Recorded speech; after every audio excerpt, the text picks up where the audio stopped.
আসসালামু আলাইকুম। আমি বলছিলাম আজকে একটা ভিডিও আনবো রফিকুল ইসলাম মাদানির। ভিডিওটা দেখেন, তারপর কিছু বলবো আমি।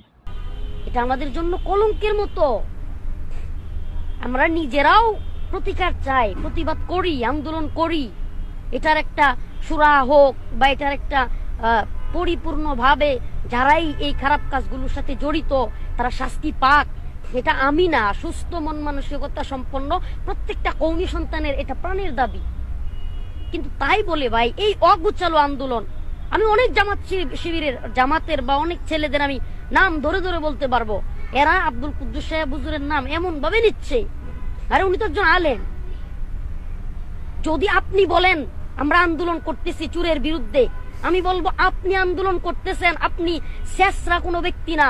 আপনি আন্দোলন করতেছেন, আপনারা যারা আন্দোলন করতেছেন তারা কেউ ফুটপাতের ওই সমস্ত ফাত্রা পোলাবানের মতো না। আপনাদের পরিচয় আছে, আপনাদের ব্যাকগ্রাউন্ড আছে, আপনাদের মুরব্বী আছে, উস্তাদ আছে। আমরা মাদ্রাসার ছাত্র, আমরা তালেবুল ইলম। আমাদের উস্তাদরা আমাদের নবী, আমাদের উস্তাদরা আমাদের নবী, আমাদের কোরআন হাদিস আমাদের কি শিক্ষা দিয়েছে। আমরা আন্দোলন করব।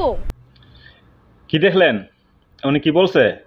উনি কি বলছে যে আমাদের নবী নবী আমাদের উস্তাদরা আমাদের নবীর যে ওয়ারিস, এ কথা বলছে না আমাদের উস্তাদরা আমাদের নবী এটা বলছে? ফালতু মেয়ে লোকেরা খালি বাজে একটা কমেন্ট করতে বেড়া হয়ে গেছেন গা ফেসবুকে আইসিরা নাকি। আমি কিন্তু সবার লোক কিন্তু খারাপ খারাপ আচরণ করি না, কমেন্টে আমি সবার ভালো রিপ্লাই দিই। আপনারা গালি দেন সমস্যা নাই, তারপর আমি আপনাদের জন্য দোয়া করি।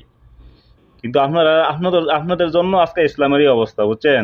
আপনাকে যে সাপোর্ট করেন, যে আপনাকে শেখ কি বলমু, শেখ পূজা বাদ দেন, বুঝছেন? আগে সঠিক ইসলামটা চিনেন, এরপরে মন্তব্য করেন।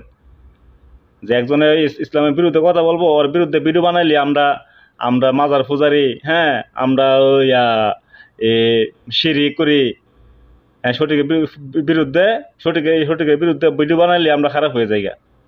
কমেন্ট করতে পারেন যে আমরা ভালো না, আমরা মাজার পূজারি, এটা আজে বাজে মন্তব্য করেন। তা আপনারা যে কত ভদ্র ঘরের ছেলে মানুষ বা ভদ্র ঘরের মানুষ, এটা জানা হয়ে গেছে, বুঝছেন? কত ভদ্র ঘরের মানুষ হইলে আপনারা এরকম কমেন্ট করতে পারেন। ভিডিও না না দেখে আমরা ভিডিও বানাই না, বুঝছেন? ভিডিও দেখে এরপরে ভিডিও বানাই। হয়তো পুরা ভিডিও দিতে নাকি লেগে মিনিটের একটা হিসাব আছে, এই জন্য দিতে পারি না। তো আশা করি ভিডিওটা আপনারা পাইছেন। এখন আপনারা কি বলবেন বইলা যান, এবং এটাও বলে দিই আপনাদেরকে, উনি পরে মাফ হজাইছে যে এটা আমার কথাটা মুহূর্তে বাইরে হয়ে গেছে গা, উনি মাফ হজাইছে। কিন্তু আপনারা বলেন যে উনি বলেই নাই। কেমন পূজারি আপনারা হয়েছেন, শেখ পূজারি? বলেন উনি বলেই নাই। এখন তো বুঝলেন তো, বলে নাই না, বলছে না বলছে আগে জানেন, এরপরে মনে করেন একটা বাজে মন্তব্য করেন না, জানি না খালি শেখের পূজা করেন না যে আমি শেখ, আপনার যেটা করেন আমি ইডি আছি, এরকম পূজা করেন না শেখের, বুঝছেন? দোয়া করি আপনারা আল্লাহ পাককে হেদায়েত নসিব করুক। তো কমেন্টে জানাই দেবেন। আসসালামু আলাইকুম ওয়া রাহমাতুল্লাহি ওয়া বারাকাতুহু।